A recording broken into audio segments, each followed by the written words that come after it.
எப்பொழுது சேவல் கூவியதும் நீங்கள் என்ன செய்வீர்கள்? என்ன பண்ணுவீங்க? எழுந்து காலையில என்னெல்லாம் செய்வீங்க?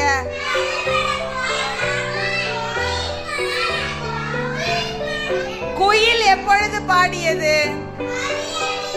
மதியத்தில் நீங்கள் எங்க இருப்பீர்கள்? ஸ்கூல்ல மதிய நேரத்தில் என்ன பண்ணுவோம்? சாப்பிடுவோம், அப்புறம் படிப்போம், விளையாடுவோம். மயில் எப்பொழுது ஆடியது? மாலையில். மாலையில் மயில் ஆடியது. நீங்கள் மாலை நேரத்தில் என்ன பண்ணுவீங்க?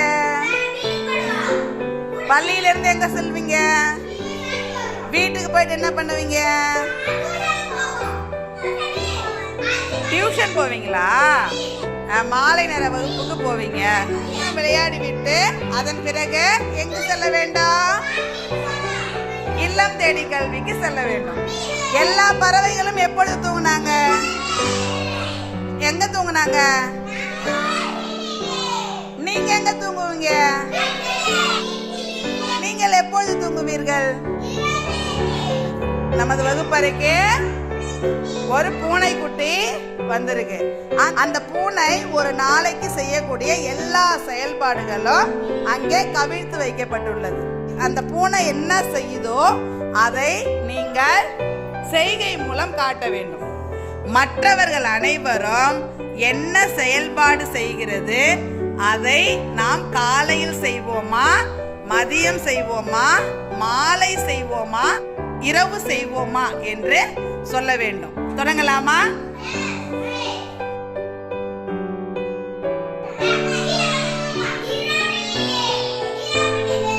இரவினில் என்ன செய்றாங்க?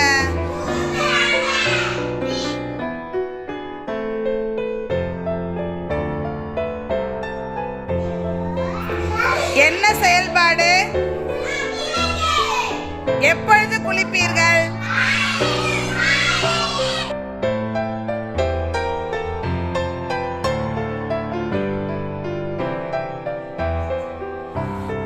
என்ன செயல்பாடு?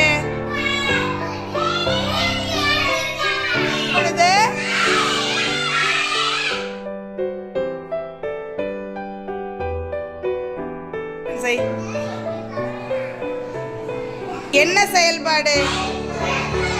எப்பொழுது பல் துலக்குவீர்கள்? ஒரு நாளைக்கு எத்தனை முறை பல் துலக்க வேண்டும்? 2 முறை. எத்தனை முறை?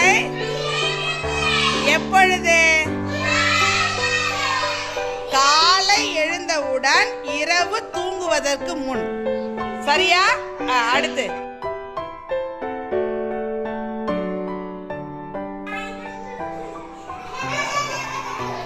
என்ன செயல்பாடு? என்ன செயல்பாடு? பள்ளிக்கு எப்பொழுது செல்வீர்கள்?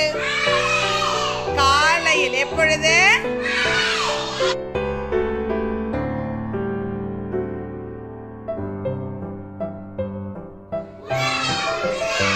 எப்பொழுதெல்லாம் உணவு உண்பீர்கள்? காலை, மதியம், இரவு. இப்போ அவங்க எப்போ சாப்பிடுறாங்க சொல்லுங்க? நிலா வெளிச்சம் தெரிகிறது. அப்போது அது எந்த நேரம்? இரவு. Very good.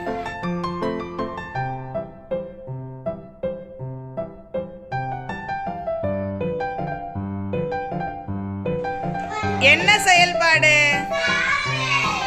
எங்கு சாப்பிடுறாங்க? எந்த நேரம்? மதியத்திலே.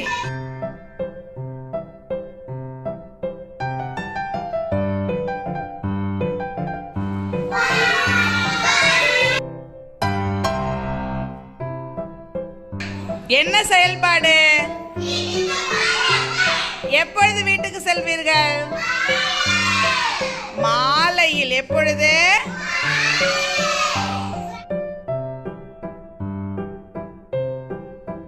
என்ன செயல்பாடு? எங்கு படிக்கிறாங்க?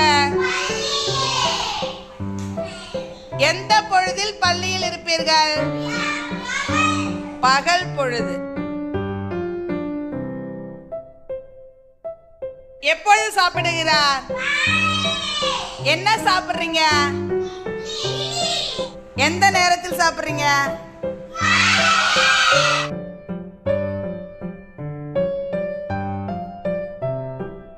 என்ன செய்கிறார்? எங்கு படிக்கிறார்? வீட்டினிலே. வீட்டில் எப்பொழுது படிப்பீர்கள்? இரவு.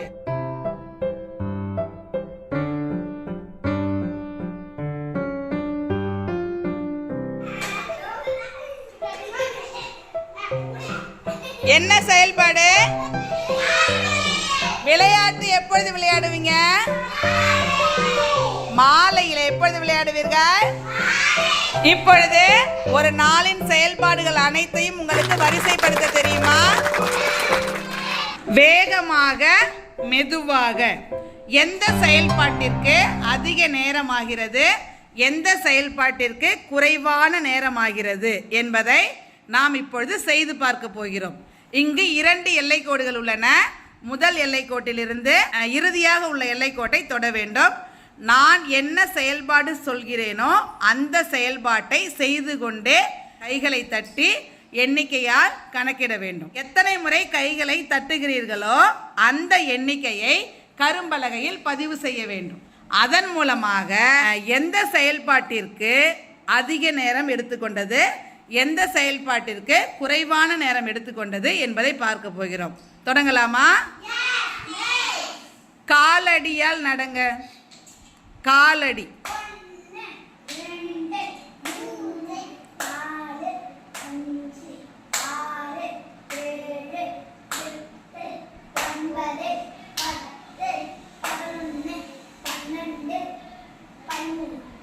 காலடி 13. நடந்து வாங்க.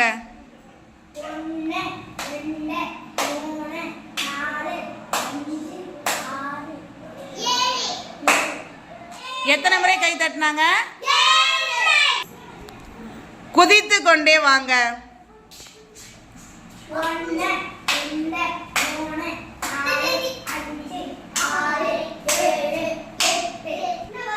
எத்தனை முறை?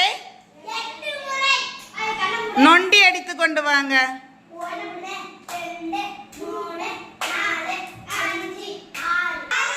எத்தனை முறை?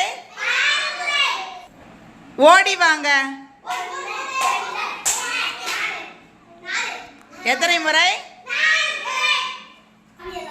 கரும்பலகை பாருங்கள். எல்லை கோட்டை தொடுவது எந்த முறைக்கு அதிக கைத்தட்டல் கிடைத்துள்ளது? எந்த முறைக்கு? காலடிக்கு அதிக எண்ணிக்கையில் கைத்தட்டல் கிடைத்துள்ளது. எந்த முறைக்கு கைத்தட்டல் குறைவாக கிடைத்துள்ளது? எத்தனை கைத்தட்டல்கள்? 4. கைத்தட்டல் எண்ணிக்கை அதிகம் உள்ளவர் எவ்வளவு நேரம் எடுத்துக்கொண்டார்? அதிகமான நேரம் தேவைப்பட்டது. ஓடி வந்தவருக்கு குறைந்த நேரம் தேவைப்பட்டதா, அதிக நேரம் தேவைப்பட்டதா?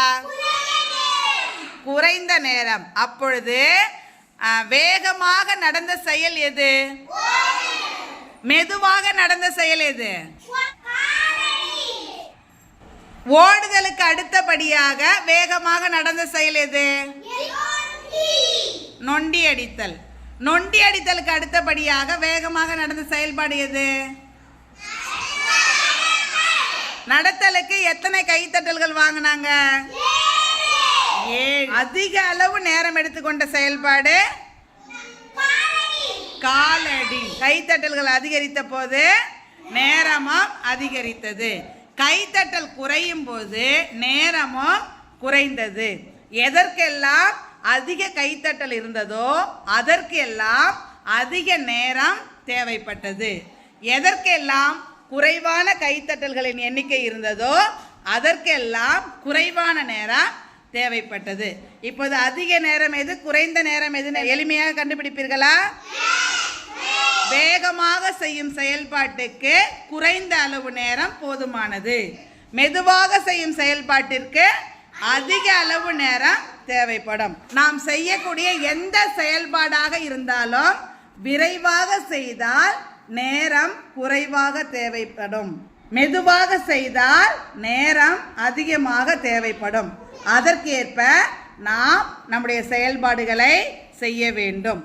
சரியா? புரிந்ததா? இந்த செயல்பாடு ஈஸியா இருந்ததா? இப்ப சொல்லுங்க, வேகம் அதிகரிக்கும் போது நேரம், வேகம் அதிகரிக்கும் போது நேரம், வேகம் குறையும் போது நேரம், வேகம் குறையும் போது